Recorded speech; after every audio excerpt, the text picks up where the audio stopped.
예, 오늘 사도행전 19장 14장 19절부터 22절까지 사도행전 14장 19절 22절까지 보았습니다.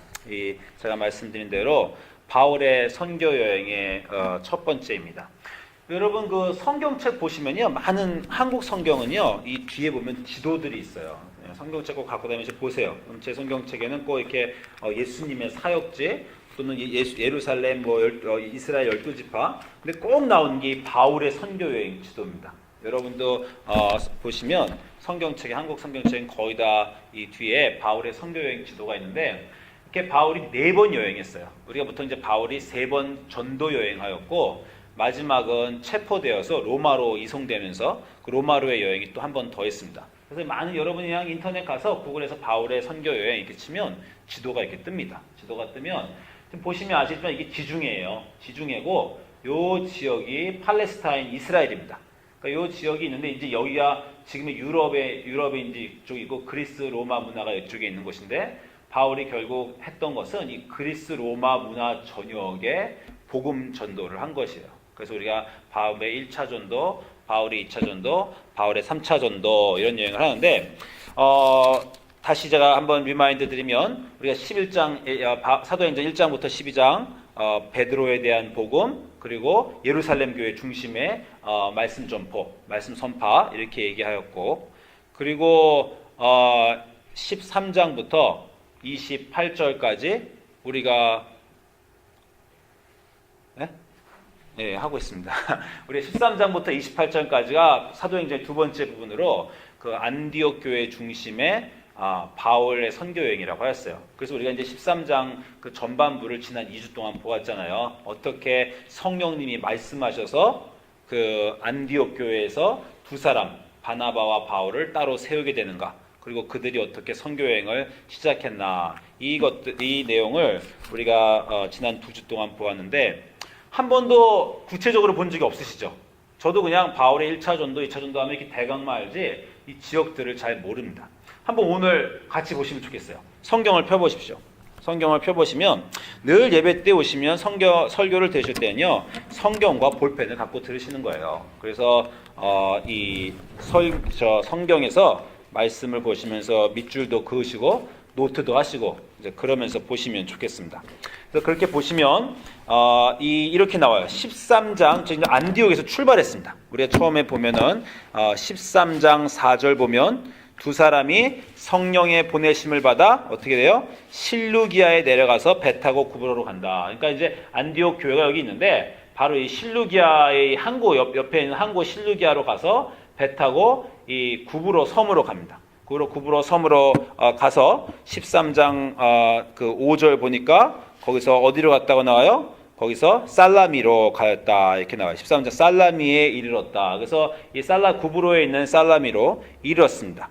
그 다음에 6절 보시면 그들이 바보에 이르렀다. 이 발음이 좀 안 좋아요. 저는 처음에 이게 무슨 지역 이름인지 바보에 이르러서 한국말로 좀 그렇죠. 근데 영어로는 파퍼스인데 이 바보에 이르렀다. 그래서 살라미에 갔다가 바보로 다시 이동을 합니다.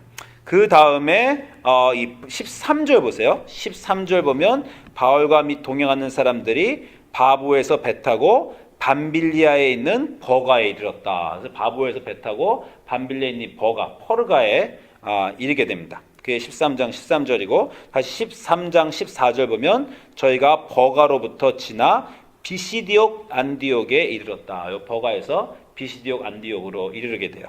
비시디옥 안디옥으로 움직이고, 그 다음에 이제 비시디옥 안디옥에서요, 이 바울이 설교를 합니다. 그래서 바울의 첫 번째 설교가 비시디옥 안디옥에서 나와요.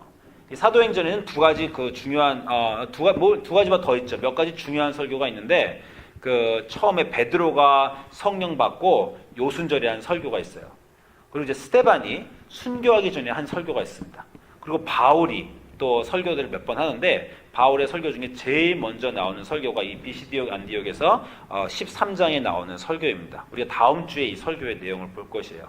근데 어쨌건 13장에서 이렇게 설교를 하시고 나면 14장 1절에 가시면 이에 이고니온으로 두 사도가 옮겨갔다. 그래서 이고니온으로 비시디옥 안디옥에서 이고니온으로 옮겨가고요. 이고니온에서 다시 이제 14장 6절에 가면 루스드라로 14장 6절에서 저희가 도망하여서 루가오니아의 두 성 루스드러와 그리고 더베로 이동을 했다고 나옵니다. 그래서 이동해서 거기서 사역을 하다가 결국 이제 14장 26절에 가면은 저희가 거기서 배 타고 안디옥으로 이르렀다. 그러니까 안디옥으로 돌아간 거예요. 그러니까 이게 1차 선교입니다.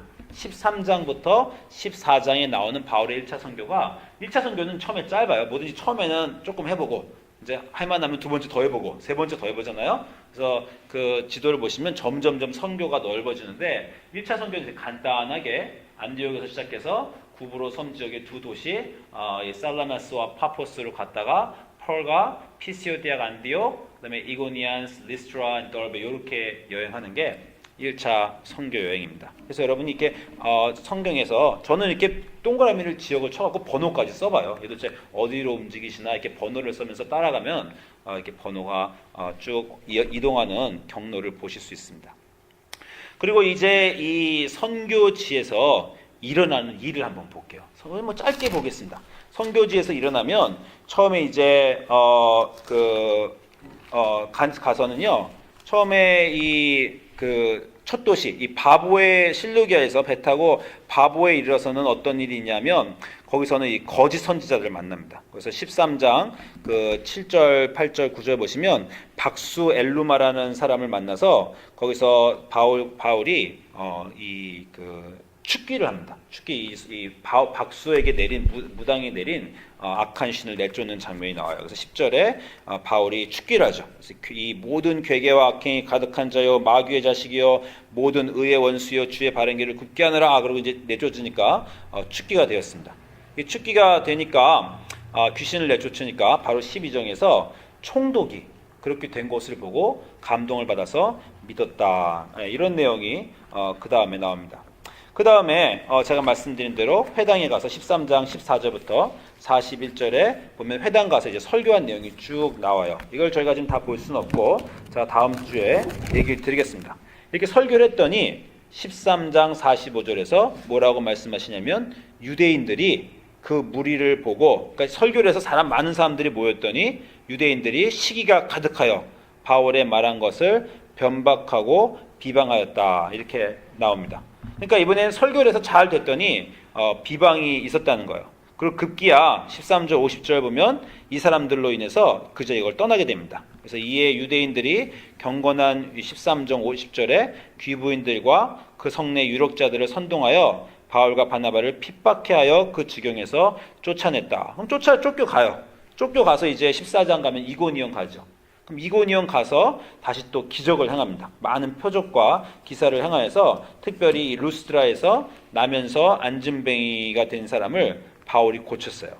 그랬더니 사람들이 놀라가지고 이제 14장 보면 바울과 바나바를 신이라고 하면서 제사를 드리니까 또 놀라가지고 우리에게 제사 드리지 마라. 이제 그런 장면이 나오고 그 다음에 오늘 우리가 읽은 9절, 특별히 19절 가면 다시 유대인들이 바울을 시기하여서 와서 돌로 바울을 쳤습니다. 바울이 이 돌로 맞은 장면이 여러분 고린도후서 11장 25절 가시면요 그 기록이 있어요. 여기서 이제 사건에 대한 내용은 지금 방금 전에 이 돌로 친 내용이 나왔고요. 그리고 고린도후서 11장 25절에 가시면 거기서 이 바울이 수고한 내용이 많이 나옵니다. 한번 가보세요. 고린도후서 11장 23절부터 바울이 이렇게 말씀하십니다. 너희가 그리스도의 일꾼이냐? 정신없는 말을 하거니와 나도 더 그러하도다. 이게 바울이 고생한 내용이에요. 선교여행을 하면서 내가 수고를 넘치도록 하고 옥에 갇히기도 더 많이 하고 매도 수없이 맞고 여러 번 죽을 뻔하였으니 유대인들에게 40에 하나 감한매를 5번 맞았고 3번 태장으로 맞았고 한 번 돌로 맞았고 요 11장 25절 한 번 돌로 맞았다 하는 게 사도행전 14장 19절에 우리 오늘 본 돌로 맞은 장면입니다. 그럼 이제 여러분 성경에다 이렇게 써놓으세요. 사도 고린도서 11장 25절에 한 번 돌로 맞고 동그라미 치시고 이거는 사도행전 14장 19절이다. 거기서 나온 사건이다. 이렇게 해놓으셔야 성경을 읽으실 때 보면서 이해가 됩니다. 근데 여기서 보면 한 번 돌로 맞았는데 그게 오늘 맞은 거예요. 한 번 돌로 맞고 3번 파선하고 일주야를 기품에서 지내고 여러 번 강의 위험과 광도의 위험과 동족의 위험과 이방인의 위험과 시내의 위험과 광야의 위험과 바다의 위험과 거짓 형제의 위험을 당하고 수고하며 애쓰고 여러 번 자지 못하고 줄이며 목마르고 여러 번 굶고 춥고 헐벗었노라. 이게 모든 이 바울의 고생한 내용을 자기가 고린도서 11장 편지에 썼습니다. 그런데 바로 그 한 번 돌로 맞은 장면이 여기에요. 네. 여러분 돌로 맞아 보신 적 있어요? 저희 어렸을 때 가끔 맞았어요. 저 어렸을 때는 한국에서 돌 던지면서 놀았거든요. 뭐 짱돌놀이 하고 놀았어요. 친구들이 잘못하다가 이렇게 머리에 맞습니다. 여러분 그 한국말로 땜빵이라는 거 아시죠? 땜빵. 보통 돌 맞으면 머리 자국 생겨갖고 땜빵이 생겨요. 그래서 저희 나이 또래 친구들은요 이렇게 머리를 짧게 깎으면 다 땜빵이 하나씩은 있어요. 어렸을 때 장난감이 없어갖고 돌로 맞으면서 돌 갖고 놀다가 생긴 거잖아요. 남자들이 이렇게 한 번씩 다 맞았습니다. 아니 돌로 조그만 돌로 한 번만 맞아도 머리가 그렇게 아픈데 이 돌로 맞았다는 건요 여러 사람들이 손바닥만한 큰 돌을 갖고 와서 이 돌 무더기를 쌓았다는 거예요. 돌을 던져서. 얼마나 이게 사실 아프고 잔인하고 힘든 그런 것인데 돌에 맞아서 죽을 때까지 맞았는데 근데 오늘 구절에 보니까 돌로 바울을 쳐서 바울이 죽었다는 거예요. 그래서 죽은 줄 알았다는 거예요. 사람들이 돌로 쳐서 기절한 거를 질질 끌고 성 밖으로 내쳤어요. 그건 19절입니다. 그랬더니 제자들이 다 아이고 죽었구나 했는데 바울이 갑자기 벌떡 일어나서 성으로 들어갔다는 거예요. 이제 뭐 특별히 기적이라는 내용이 나오진 않고 그냥 혼절했다가 일어났는지 어쨌는지 했지만 하여간 거의 죽을 뻔했다가 지금 바울이 그런 나온 내용입니다. 제가 이 구절을 이렇게 쭉 본 이유는요 참 재미있고 흥미롭게도요 좋은 일과 나쁜 일이 반복해서 일어납니다. 선교 여행 내내 그래요. 지금 제가 말씀해 드렸지만 축기를 해서 나쁜 이 거짓 선지자를 만나면 거짓 선지자를 축기하는 바람에 잘 돼서 총독이 믿게 됩니다. 그 총독이 믿게 되니까 그 다음에 여행 가가지고 설교를 막 해서 사람들이 믿게 돼요. 그럼 유대인들이 또 시기해서 그 사람들을 내쫓습니다. 시기해서 내쫓은 곳에 가서 기적을 행하고 안진뱅이를 고쳐요. 그러면 또 거기서 잘못돼서 또 시기받고 돌맞음을 받고 또 일어나서 다시 설교하고 이게 좋은 일과 나쁜 일이 계속 스텝 바이 스텝으로 일어나요. 그러니까 우리가 이런 걸 보면서 물론 뭐 우리 인생도 그렇게 말할 수 있습니다. 좋은 일이 있으면 나쁜 일이 일어나고 하지만 사역을 하면서 특별히 성령님이 함께 하시면서 기적이 일어나는 중간에도 고난은 계속 일어난다는 것입니다. 이게 참 우리가 받아들이기 어렵고 신비로운 일이지만 예를 들어서 우리가 선교여행을 가잖아요. 쿠바로 선교여행을 갔다고 합시다. 그래서 쿠바로 선교여행 가면 다 마음이 들떠가지고 우리가 하나님을 경험할 것이다. 막 기도하고 BBS 열고 방문 찾아가서 기도하고 그래서 막 기적만 일어나고 그러면 너무 좋겠지만 사실 그렇게 될 수도 있어요. 그리고 첫 번째 선교는 그렇게 되기도 합니다. 왜냐하면 이제 하도 우리가 약하니까 하나님이 보호하셔가지고 첫 번째 설교는 좀 덜 심한 거를 주세요. 그렇지만 궁극적으로 선교를 가고 하나님의 일을 할 때는요 나쁜 일이 안 일어날 수가 없습니다. 고난이 반드시 따라오게 돼요. 근데 왜냐하면 이 고난은 기독교의 믿음의 핵심 부분이기 때문입니다. 기독교의 믿음에는 언제나 고난이 있어요. 여러분이 만약에 지금 내 인생이 어떻게 지내세요 했는데 전 요즘 너무 잘 지내고요. 걱정도 없고요. 참 모든 게 좋아요. 그럼 여러분 지금 참된 기독교인으로 살고 계신 거 아닙니다. 기독교인의 인생에는요 늘 고난이 있어요.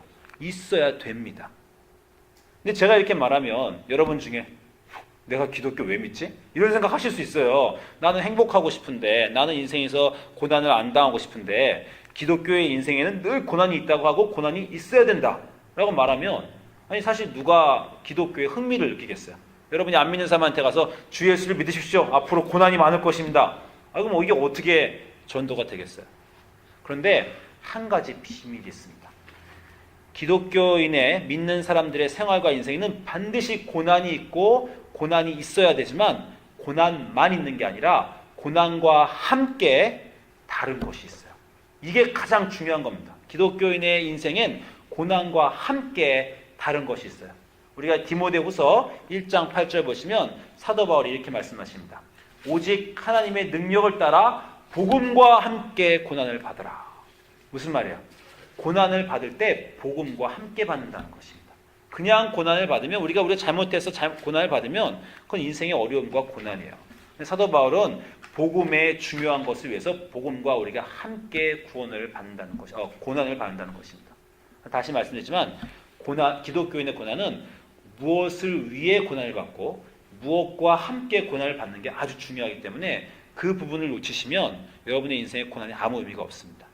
이 디모데후서 1장 8절에서만 그렇게 얘기하시는 게 아니라 로마서 8장 17절 보세요. 로마서 8장 17절에 이렇게 말씀하십니다. 사도 바울이 너희가 자녀이냐 하나님의 자녀이면 또한 상속자 곧 하나님의 상속자요 그리스도와 함께한 상속자니 우리가 함께 그와 함께 영광을 받기 위하여 고난도 함께 받아야 할 것이니라. 자, 이 고난과 함께라는 단어를 늘 같이 보세요. 뭐라 그러세요? 고난을 받는 이유는 여기서 뭡니까? 영광을 받기 위한 것이란 것입니다.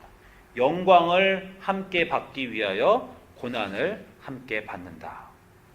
예수님이 하나님의 아들이신데 그 예수님이 하나님의 아들이신 것처럼 너희도 하나님의 자녀가 되면 좋겠다라고 했죠. 근데 어떻게 돼요? 근데 예수님은 영광을 받으셨는데 고난과 함께 영광을 받으시고 고난을 통해서 영광을 받으셨다는 거예요. 그러면 하나님의 자녀인 너희들도 고난을 통해서 영광을 받을 수밖에 없다라는 것입니다. 이거를 놓치시면 고난의 비밀을 놓치세요. 제가 해군에 있었습니다. 그렇죠? 해군에서 제가 해군 장교로 훈련을 좀 오래 받았어요. 6개월이나 받았어요. 근데 훈련을 받다 보니까 훈련이 받을만 해요. 제가 좀 몸이 강했거든요, 그때. 그래서 훈련을 받을만 해서 욕심이 생겼어요. 해군을 넘어서서 이 한국에서는 이제 UDT라는 게 있어요. 아세요? 그 수중 특파 탐공대예요. 미국에서는 네이비 실입니다. 그래서 제가 생각하기를 네이비 실도 한번 해볼까? 한 번 더 네이비 실도 한번 해볼까? 이런 생각이면 특공대예요. 네이비 실을 해볼까 하는 생각을 했는데 오늘 막 훈련을 했는데 저쪽에서 헬기가 날아와요. 헬기가 두두두 날아오는데 갑자기 누가 야! 헬기에 사람이 매달렸다! 그러는 거예요. 헬기가 가는데 헬기 밑에다 이렇게 줄을 놓고 거기다 이렇게 뭐 하나 놓고 사람이 거기 이렇게 앉아있는 거예요. 이게 무슨 놀이동산도 아니고 물론 떨어지지 않게 안전벨트를 했겠죠. 그렇지만 헬기가 가는데 헬기에 타고 있는 게 아니라 헬기에 대롱대롱 매달 사람이 가요. 그래서 야 저게 지금 뭐 하는 거야? 그랬더니 저거 네이비스 훈련 받는 거래요. 저 포기했습니다. 제가 특별히 왜냐면 제가 이 강한 훈련은 자신이 있는데 제가 고소공포증이 심하잖아요. 그래서 딱 보는 순간 저 훈련을 나는 받을 수 없다. 저기에 매달리면 난 그냥 혼절해 죽는다. 이런 생각이 났기 때문에 제가 해군을 넘어서서 네이비 넘어서 네이비 C까지 하려다가 그냥 제가 포기한 기억이 있어요. 이 대통령의 아들이 와도 네이비 C에 들어가려면 그냥 네이비 C에 못 들어갑니다. 네이비 C에 되려면 뭘 해야 돼요? 네이비 C 훈련을 받아야 돼요.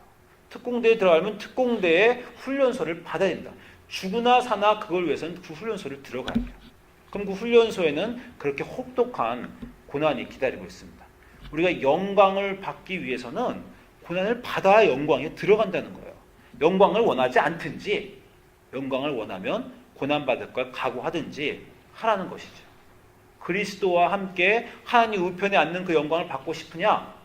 그거를 이해 못해서 세베대의 아들들이 착각을 했잖아요. 주님이 영광 받으실 때 한 명은 우리 주님 왼편에 한 명은 주님 우편에 앉게 해주십시오. 그래서 주님 무려 너희가 뭘 말하는지 너희가 지금 이해하지 못한다. 나의 영광과 고난을 너희가 함께 받을 수 있느냐 이런 거죠. 제가 뭐 학생들에게 얘기하면 가장 쉬운 게 그겁니다. 아이들이 뭐 엄마 난 하버드 대학교 갈래. 엄마 난 스탠포드 갈래. 그럼 우리가 미소를 쫙 지면서 속으로 뭐라 그래요? 잘해봐라 하면 속으로 참 네가 이렇게 한 말 하죠. 그 말은 뭐예요? 너가 그 대학을 가고 싶은 그 결심이 있으면 앞으로 유스 동안에 하고 싶은 스포츠도 못하고 친구들 파티할 때 못 놀러 가고 영화도 잘 못 보고 열심히 해야 된다는 거죠. 그만한 각오가 있느냐라고 하면서 우리가 아이들 보면서 싹 웃을 때는 네가 그 각오 없는데 그거 하겠냐 이렇게 웃는 거잖아요. 다시 말하지만 그 목표와 영광을 위해서 그 고난받을 걸 각오해야 한다는 것입니다. 그런데 이 함께라는 단어를 여기서 볼 때 제가 또 하나 좋아하는 단어가 있는데 이 고난을 영광과 함께 받는다는 것 더하기 한 가지 또는 뭐냐면 한 예수님과 함께 받는다는 거예요. 그러니까 우리가 그냥 영광을 위해서 나 혼자 고난을 받는 게 아니고요. 예수님이 영광을 위해서 고난을 받으셨기 때문에 나도 또 예수님과 함께 고난을 받는다라는 것이에요. 그러니까 고난을 함께 받는다고 할 땐 두 가지인데 고난을 영광과 함께 받는다, 고난을 예수님과 함께 받는다라는 것입니다. 이 누가복음 22장 가면 예수님이 이 얘기를 하세요. 예수님이 제자들에게 너희는 나의 모든 고난, 시험 중에 항상 나와 함께 했다. 제자들에게 놀라운 하나님의 상급을 주신 이유는 너희가 나와 고난을 함께 했다는 거예요. 갑자기 어제 의로운 사람이, 성경에 보면 의로운 사람 많아요. 의로운 백부장도 나오죠. 의로운 백부장한테 예수님이 상 줍니까? 그냥 칭찬만 해주지 하나님의 나라를 유업으로 주지 않아요. 하나님의 나라를 유업으로 받는 사람은요, 의로운 사람이 아닙니다. 하나님의 나라를 유업으로 받는 사람은 예수님과 함께, 예수님이 하나님의 나라를 유업으로 받는 분이시기 때문에 예수님과 함께 고난을 같이 한 제자들이 하나님의 나라를 유업으로 받는다는 거예요. 그래서 예수님이 너희는 나와 너희 제자들은, 이 제자들을 보고 얘기하시는 거예요. 12 제자들한테 너희는 나와 모든 시험 중에 항상 함께 했기 때문에, 그렇기 때문에 내 나라를 너에게 맡겨서 나도 너에게 맡기, 하나님이 내 나라를 나에게 맡기신 것처럼 나도 너에게 나라를 맡기겠다라는 것입니다. 그러니까 우리가 예수님과 함께 영광을 받고 싶으신 분은 예수님과 함께 고난 받으실 걸 각오하셔야 되고, 예수님과 함께 하나님 나라를 받으실 분은 내 인생에 그걸 각오하셔야 돼요. 그러니까 사역을 하고 있는데 고난이 없어요. 그러면 지금 영광을 위해 안 나가고 있다는 겁니다. 예수님과 함께 사역을 안 하고 있다는 거예요. 자기 혼자 자기 즐거운 일을 하고 있다는 것입니다. 자, 한 가지 물어볼게요. 이 예수님의 12 제자 중에서 예수님과 함께 하나님의 나라의 유업을 가장 많이 받은 사람은 누굽니까? 뭐 다 같이 받았겠지만 12명 중에 가장 누가 유업을 같이 한 예수님과 함께 많이 받았어요? 베드로죠. 베드로가 받았어요. 왜냐하면 하나님 나라의 유업 중에 천국에 예수님은 천국에 올라가셔서 하나님 우편에 앉아 계시는데 베드로는 뭘 받았어요? 천국의 열쇠 받았잖아요. 그래서 베드로는 천국의 열쇠를 받았습니다. 그 말은 뭐냐면 12 제자 중에 베드로가 예수님의 고난에 가장 많이 참여했다는 거예요. 요 누가복음 22장 28절 29절에 예수님이 요 얘기를 하신 다음에 바로 요 다음에 무슨 얘기 하신 줄 아세요? 너희가 나와 함께 시험을 당하고 나와 함께 하나님의 유업을 받을 것이기 때문에 너희도 나와 함께 같은 시험을 당할 것인데 이제 내가 십자가에 갈 것이니까 베드로야 베드로야, 사이몬 사이몬, 시몬아 시몬아. 바로 그 다음에 보라, 사탄이 너를 밀가부를 하려고 요구하였다. 사탄이 나를 지금 시험하고 십자가에 못 지게 하지만 나는 지금 그 길을 가는데 너도 나와 같이 갈 거다. 왜냐하면 너와 나가 하나님 나라의 유업을 같이 받을 거니까. 저는요, 사실 그 베드로가 시험당한 장면을 보면서요, 좀 베드로 오해했어요. 전 베드로가 이렇게 말하면 좀 죄송한데 촐싹대다가 실수한 줄 알았습니다. 베드로가 예수님 이 말하니까 내가 십자가에 못 박히겠다. 그럴 때 예수님, 베드로가 뭐래요? 내가 주와 함께 끝까지 가겠습니다. 막 다른 제자처럼 가만히 있으면 되는데 혼자 나서가지고 예수님처럼 나도 예수님과 잘해보겠습니다. 그랬더니 예수님이 내일 아침에 닭이 울기 전에, 오늘 닭 울기 전에 네가 나를 3번 부인하리라 이렇게 하시잖아요. 저는 그거 보면서 베드로가 입 좀 다물고 가만 좀 있지. 꼭 앞에 나가갖고 주님 내가 물을 걸어가도 되겠습니까? 그리고 걸어가다 빠지죠. 또 주님 내가 뭐 해도 되겠습니까? 꼭 나서서 뭘 하려다가 베드로는 넘어져요. 그래서 저는 그게 베드로가 성격이 좀 모자라서 이 모든 고난을 받는 줄 알았습니다. 그렇지가 않습니다. 베드로는요, 운명적으로 이 고난을 받게 되어 있는 사람이에요. 왜냐하면 베드로가 주는 그리스도시여 살아계신 하나님의 아들이십니다라고 고백한 그 순간, 그래서 예수님이 바요나 시몬아 이 말씀을 알게 한 것은 하나님이다. 내가 너에게 천국의 역을 주고 네가 매면 땅에서 매면 하늘에서도 매고 네가 땅에서 풀면 하늘에서도 풀리라는 축복을 주신 순간에 베드로의 고난은 결정된 겁니다. 이제 내가 너에게 영광의 하나님의 나라를 유업을 주겠다. 그러니 앞으로 내가 갈 고난의 길을 너도 가게 될 것이다. 라는 이 운명이 예비된 겁니다. 이 운명 때문에 베드로는 할 수 없이 이 3번 예수님을 부인하는 일을 당할 수밖에 없었던 거예요. 사단한테 시험을. 근데 이때는 실패하고 우리가 다 알듯이 그 인생 전체를 고난을 통해서 예수님과 살다가 그 마지막에 예수님 당한 고난 그대로 십자가에 못 박혀서 거꾸로 못 박혀서 죽는 거를 당하시죠. 그러니까 결국 베드로의 고난은 예수님과 함께 하는 고난이라는 것입니다. 그런 베드로이기 때문에 고난에 대한 이해가 너무 깊어요. 여러분이 고난에 대한 깊은 이해를 보시면 성경에 있는 베드로가 쓴 베드로 전서와 베드로 후서를 보시면 됩니다. 다 고난에 대한 얘기예요. 본인이 그걸 겪어봤거든요. 그래서 베드로가 베드로 전서 3장 17절을 보면 이런 말씀을 하십니다. 선을 행함으로 고난받는 것이 하나님의 뜻일진데 악을 행함으로 고난받는 것보다 나으니라. 이 유명한 말씀 아시죠? 선을 행함으로 고난받는 게 하나님의 뜻이라는 거예요. 그러니까 너희가 고난을 안 받고 행복하게 사는 게 하나님의 뜻이다 라고 베드로가 말 안 합니다. 예수님이 고난을 받으셨고 영광에 들어가셨기 때문에 너희도 선을 행함으로 고난을 받는 게 맞다. 그런데 어떤 고난은요, 예수님의 고난에 참여 못하는 고난도 있다는 거예요. 그건 자기가 잘못해서 그냥 고난을 받았어요. 한마디로 인과응보로 자기가 고난을 받으면 그건 예수님의 고난의 동참이 아니라는 겁니다. 그렇지만 여러분이 교회 사역하면서 열심히 예수님 섬기려고 하는데 남한테 오해받았어요. 또 열심히 하는데 열매도 없고 힘들었어요. 또는 그것뿐만 아니라 여러분이 열심히 여러분 자녀를 키우려고 했는데 여러분 자녀가 여러분 속을 너무 세겠어요. 또 이웃한테 잘하려고 했는데 오해를 받았어요. 선을 행하면서 기독교인의 가장 큰 실수는 선을 행하니까 복을 받을 거라는 그런 권선징악이라는 이 동양 사상을 기독교에 갖다 대려는 기독교인의 실수예요. 이 동양 사상이나 세상에서는 선을 행하는 사람은 축복을 받는다고 생각하지만 아닙니다. 기독교인들은 선을 행하기 때문에 주님의 고난에 동참할 권리가 생기는 거예요. 선을 행하면서 고난을 당하면 그럴 때 베드로가 선을 행함으로 고난받는 게 하나님 뜻이다. 그럴 때 너희가 그냥 이 세상에서 착한 사람, 이 세상에서 사람들에게 칭찬받는 사람이 아니라 진정한 하나님의 유업을 받는 사람, 하나님의 영광에 참여하는 사람이다 라고 얘기하시는 겁니다. 제가 한 구절만 베드로 더 찾으면 베드로 전서 4장 12절부터 13절에 또 아름다운 말씀이 있어요. 베드로 전서 4장 12절부터 13절에 이렇게 말씀하십니다. 사랑하는 자들아, 너희를 시련하려고 오는 불시험을 이상한 일 당하는 것 같이 여기지 말고 오직 너희가 그리스도의 고난에 참여하는 것으로 즐거워하라.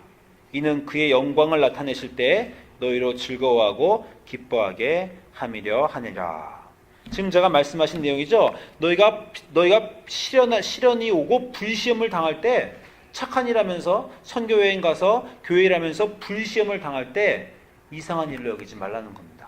그 시험이 왔을 때 너희가 드디어 그리스도의 고난에 참여하게 된다. 그래서 영광을 함께 나누게 된다는 것입니다.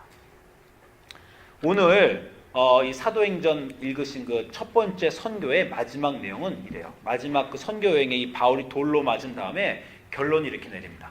바울이 제자들의 마음을 굳게 하여 이 믿음에 머물러 있으라 권하고 또 우리가 하나님 나라에 들어가려면 많은 환난을 겪어야 할 것이다. 이렇게 첫 번째 선교 여행을 하고 아까 말한 대로 좋은 일과 나쁜 일을 다 겪고 돌까지 맞은 바울이 첫 번째 선교 여행 끝에 얘기하는 말입니다.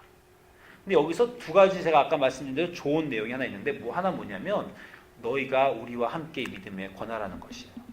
그리고 우리와 함께 하나님 나라에 들어가기 위해서 환난을 같이 겪을 것이라는 것입니다. 어저께 다 아시지만 미셸하고 조의 결혼식이 있었잖아요. 그래서 제가 주례를 했습니다. 제가 올해만 주례를 이제 4번을 했어요. 근데 어제는 제가 울 뻔했어요. 보셨어요? 제가 이렇게 울컥하는 거? 목소리 티 났어요? 안 났어요? 제가 거의 울컥해갖고 이 눈물이 나오려고 했습니다. 그래서 제가 내가 여태까지 주례한 모든 아이들을 굉장히 제가 다 사랑하는데 왜 내가 특별히 어저께는 울컥해서 눈물이 나오려고 했을까라는 생각을 했는데 이유가 뭐겠어요?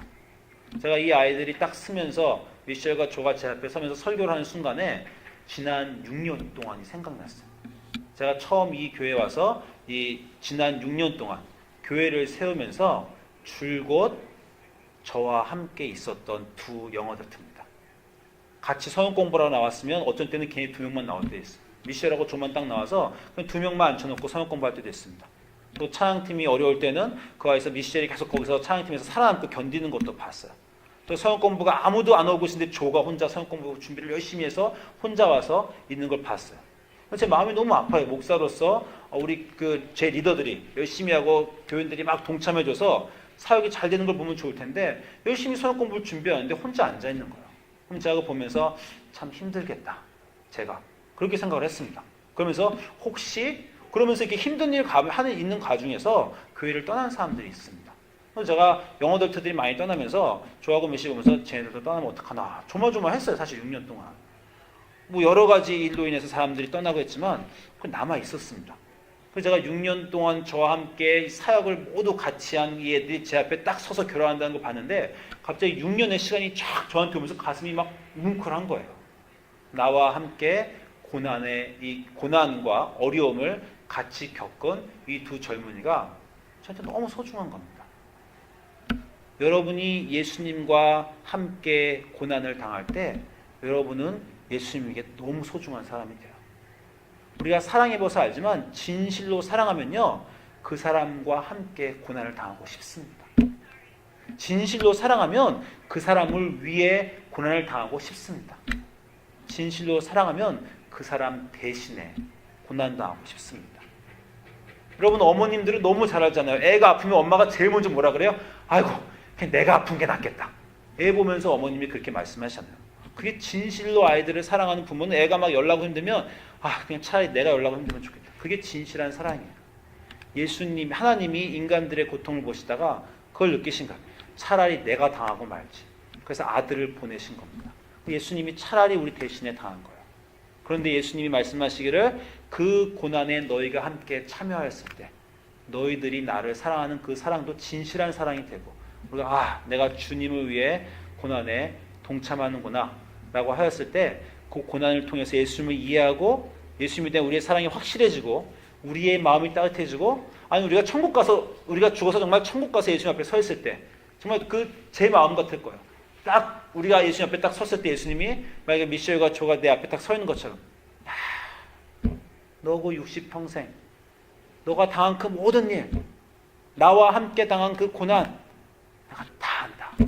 가슴이 예수님이 뭉클해지시는 겁니다. 그 순간에 우리가 하나님의 유업을 받게 되는 거예요. 그 순간에 하나님의 영광의 나라에 들어가는 것입니다. 자, 다시 말씀드리지만 이 세상의 진리와 기독교의 진리가 조금 달라요. 선을 행하라 그러면 좋다라는 건 이 세상도 말하는 것이고 기독교도 말하는 것입니다. 그러나 이 세상에서는 선을 행하면 복을 받고 악을 행하면 벌을 받는다고 말해요. 그러나 기독교는 선을 행함으로써 드디어 예수님의 고난에 동참할 기회가 생겨서 고난에 들어가게 된다라는 고난의 신비를 말씀해 주십니다. 그리고 선을 행하고 예수님과 함께 사역함으로써 생긴 그 고난이 우리에게 진실한 하나님의 영광에 예수님과 함께 참여하게 해준다는 놀라운 복음의 진리가 바로 기독교의 고난. 기독교의 고난 다시 뭐라고요? 고난과 함께라는 단어를 꼭 기억하시기 바랍니다. 앞으로 여러분이 힘든 일 때마다 이 단어를 생각하세요.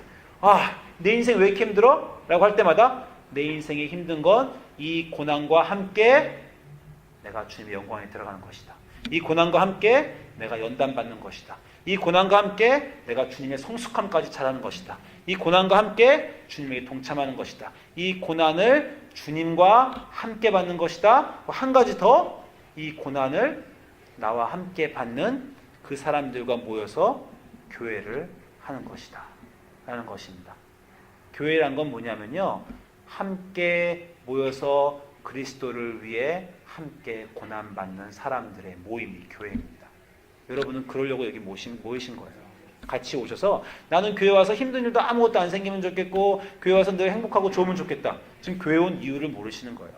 교회는 그리스도의 사역을 하면서 고난받으러 오신 건데 그냥 고난받으면 힘들잖아요. 근데 어떻게 받으면 덜 힘들어요? 옆에 사람과 함께 받으면 그게 쉽습니다. 우리 유스 애들 너무 분명해요. 유스 애들 보고 교회 청소하러 나오라. 그 힘든 일 청소하러 아무도 안 나옵니다. 근데 옆에 친구 5명이 나온대요. 랄라랄라 소풍에 그냥 김밥 싸들고 교회 청소하러 나와요. 왜요? 그 힘든 일을 친구들과 함께 하니까 그런 것입니다. 여기 여러분이 그리스도의 한 몸은 교회를 이루시고 계신 건요, 같이 그리스도의 고난을 함께 나눔으로 이 짐을 함께 지고 우리가 이 어려운 길을 함께 가기 위한 것이고, 그러기 위해서 같이 선교 나가는 것이고, 그러기 위해서 같이 이 모든 일을 하시는 것입니다.